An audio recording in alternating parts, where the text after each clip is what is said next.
ஓம் வாராகி தாயே போற்றி. அனைவருக்கும் வணக்கம். நான் உங்கள் சாந்தி பேசுறேங்க. இன்றைய பதிவுல நாம என்ன பார்க்க போறோம் அப்படின்னு பார்த்தீங்கன்னா, இன்று இரவு இந்த ஒரு இலையை மட்டும் உங்கள் பணப்பெட்டியில் வையுங்கள். நீங்கள் கோடீஸ்வரனாவதை யாராலும் தடுக்க முடியாது. ஆமாங்க, அது என்ன இலை, எப்படி வைக்கணும், எந்த நேரத்துல வைக்கணும் அப்படிங்கிறத பத்தி இந்த பதிவுல தெளிவாக பார்க்கலாம். அதற்கு முன்னாடி நம்ம சேனலை சப்ஸ்கிரைப் பண்ணாதவங்க சப்ஸ்கிரைப் பண்ணிக்கோங்க.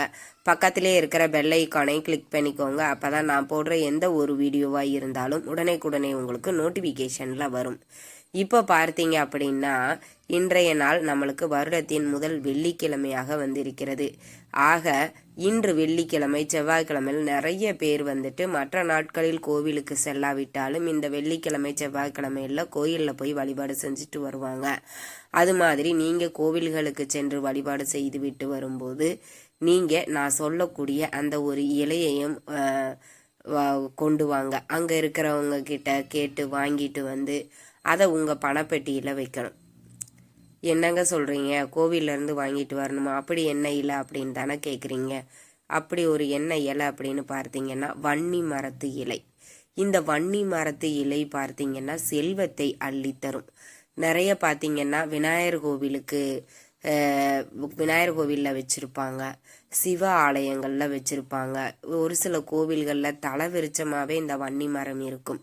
அதனால் அது மாதிரி கோவில்கள் உங்கள் வீட்டிற்கு அருகில் இருக்கிறத முதல்ல பார்த்து வச்சுக்கோங்க. வச்சுட்டு நீங்கள் இன்னைக்கு கோவிலுக்கு போகிறீங்க அப்படின்னா சுவாமி தரிசனம் எல்லாம் செய்து முடித்து விட்டு நீங்கள் இந்த வன்னி மரத்திற்கு கீழே ஒரு 10 நிமிஷமாவது உட்கார்ந்து மனதார பிரார்த்தனை பண்ணிக்கோங்க. செல்வ நிலை அதிகரிக்கணும், கடன் சுமைகள் குறையணும், பணப்பிரச்சனை சரியாகணும்னு மனதார பிரார்த்தனை பண்ணிட்டு அந்த வன்னி மரத்திலிருந்து கொஞ்சமாக ஒரு வன்னி இலைகளை நீங்கள் பறிச்சுட்டு வாங்க வீட்டுக்கு வந்த உடனேவோ நீங்கள் என்ன பண்ணணும் அப்படிங்கிறத நான் சொல்கிறேன். மாலை 6 மணிக்கு மேலே தாங்க நம்ம இந்த பரிகாரத்தை செய்யணும். அதனால் உங்கள் பூஜை அறையில் விளக்கு ஏற்றி நீங்கள் வழிபாடுகள் அனைத்தும் முடித்து விட்டு இந்த வன்னி இலையை கொண்டு வந்தோம் இல்லைங்களா, அதை என்ன பண்ணணும் அப்படின்னா ஒரு கிரீன் கலர் துணி இல்லைன்னா சிகப்பு நிற துணி, இந்த மாதிரி பச்சை நிறம் இல்லைன்னா சிகப்பு நிறத்தில் துணி எடுத்துக்கோங்க. இதில் நீங்கள் கோவிலிருந்து கொண்டு வந்த இந்த வன்னி மரத்து இலை இருக்குது பார்த்தீங்களா, அந்த வன்னி இலையை கொஞ்சம் வச்சுக்கோங்க. வச்சுட்டு ₹1 நாணயம் வச்சுக்கோங்க. வச்சுட்டு அதற்கு மேலே பச்சை கற்பூரம் ஒரு துண்டு, இது 3ஐயும் ஒரு மூட்டையாக தயார் பண்ணிக்கோங்க. தயார் பண்ணிட்டு மகாலட்சுமி தாயாரின் பாதத்தில் வச்சிடுங்க. வச்சுட்டு மனசார பிரார்த்தனை பண்ணிக்கோங்க. எங்கள் வீட்டில் செல்வ நிலை அதிகரிக்கணும், பணம் சம்பந்தப்பட்ட அனைத்து பிரச்சனைகளும் தீர்ந்திடணும், செல்வ நிலை பொருளாதார நிலையில் பெருகணும், வறுமைகள் நீங்கணும் அப்படின்னு மனசார உங்களுடைய குலதெய்வத்தையும் மகாலட்சுமி தாயாரையும் உங்களுடைய இஷ்ட தெய்வத்தையும் மனசார பிரார்த்தனை பண்ணிட்டு இந்த முடிச்சை என்ன பண்ணணும்னா அப்படியே எடுத்துட்டு வந்து நீங்கள் பணம் வைக்கிற இடத்துல வச்சிடுங்க. பணப்பெட்டியாக இருக்கலாம், ஹேண்ட்பேக், பர்ஸ் எதுவாக இருந்தாலும் சரிங்க. அந்த இடத்துல நீங்கள் இந்த முடிச்சை வச்சிடுங்க. வச்சுட்டு அவ்வளோதான் விட்டுடுங்க. இதை வந்துட்டு நீங்கள் வெள்ளிக்கிழமை செவ்வாய்க்கிழமைகளில் பார்த்தீங்கன்னா தீபதூப ஆராதனை எல்லாம் காட்டும்போது இதுக்கும் நீங்கள் சேர்த்தே காட்டுங்க. சரிங்க. இது எத்தனை நாளைக்கு ஒரு முறை இதை நம்ம மாற்றணும் அப்படின்னா, இதில் பயன்படுத்தி இருக்கக்கூடிய பொருட்கள் கெட்டு போகக்கூடாத, அதாவது கெட்டு போகக்கூடிய பொருட்கள் எதுவுமே நம்ம பயன்படுத்தலை. வன்னி மரத்தின் இலைகள் காஞ்சு தான் போகும், ஆனால் வேற எதுவும் ஆகாது. ₹1 நாணயமும் அப்படியே இருக்கும். பச்சை கற்பூரம் கரைஞ்சி காத்தோட அது கலந்துருக்கும். அந்த பச்சை கற்பூரத்தின் நறுமணம் பணம் இருக்கக்கூடிய இடத்துல அந்த வாசனை இருந்தது அப்படின்னாலே மகாலட்சுமி தாயார் அந்த இடத்துல வாசம் செய்வாங்க அப்படின்றது ஐதீகம். வாசனை எங்கெல்லாம் நிறைந்து இருக்குதோ அங்கே மகாலட்சுமி இருப்பாங்க. மகாலட்சுமி இருக்கக்கூடிய இடத்துல வறுமைகள், கஷ்டங்கள் இது எதுவுமே இருக்காது. அதனால இந்த முடிச்ச இன்றைக்கு இரவு நீங்க செய்வது அப்படின்றது ரொம்ப சிறப்பு வாய்ந்தது. சரிங்க, நாங்க இப்ப கோவிலுக்கெல்லாம் போக முடியாது அப்படின்னா வன்னி இலைகளை மட்டும் நீங்க பறிச்சுட்டு வச்சுக்கோங்க. ஏன்னா இந்த வன்னி இலை கோவில்களில் தான் இருக்கும். வீடுகளில் ஆல்மோஸ்ட் இந்த வன்னி மரம் வைக்கிறது ரொம்ப ரேராக இருக்கும். அதனால கோவில்களில் தான் இந்த வன்னி மரம் இருக்கக்கூடிய காரணத்தினால அதுலேயும் அந்த வன்னி மரத்திற்கு கீழே நீங்கள் உங்களுக்கு டைம் கிடைக்கிறப்ப எல்லாம் உட்காந்து ஒரு 10 நிமிஷம் உட்காந்துட்டு எதை பற்றியும் யோசிக்காம கூட வாங்க. அந்த வன்னி இலைகளை நம்ம பறிச்சுட்டு வரும்போது நம்ம வீட்டில் செல்வ நிலைகளையும் பொருளாதார நிலைகளையும் உயர்த்தும்.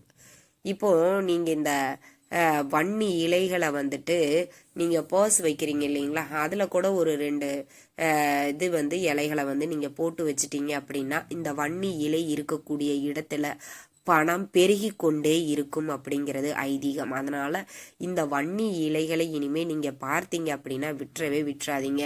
அது என்ன கிழமை அப்படின்றதையெல்லாம் கூட நீங்க பார்க்க தேவையில்லை. ஆனால் 2 இலையை பறித்து உங்களுடைய பர்ஸில் போட்டுக்கோங்க. எப்பவுமே இந்த இலை காஞ்சிடுச்சு அப்படின்னா அதை தூக்கி நீங்கள் குப்பைகளோட நீங்கள் சேர்த்திடலாம். அதே மாதிரி இந்த முடிச்சை நீங்கள் எத்தனை மாதத்துக்கு ஒரு முறை நீங்கள் மாற்றணும் அப்படின்னா மாதத்திற்கு ஒரு முறை கூட நீங்கள் மாற்றலாம். வரக்கூடிய வெள்ளிக்கிழமை, செவ்வாய்க்கிழமை, அமாவாசை, பௌர்ணமி இந்த மாதிரி திதிகளில் நீங்கள் மாற்றி மறுபடியும் இதே மாதிரியேவும் ஒரு சிகப்பு நிற துணியோ பச்சை நிற துணியோ வச்சு வன்னி இலைகளை வைத்து ₹1 நாணயம், ஒரு துண்டு பச்சை கற்பூரம் வச்சு மூட்டையாக கட்டி நீங்கள் உங்கள் பணப்பெட்டியில் வைங்க.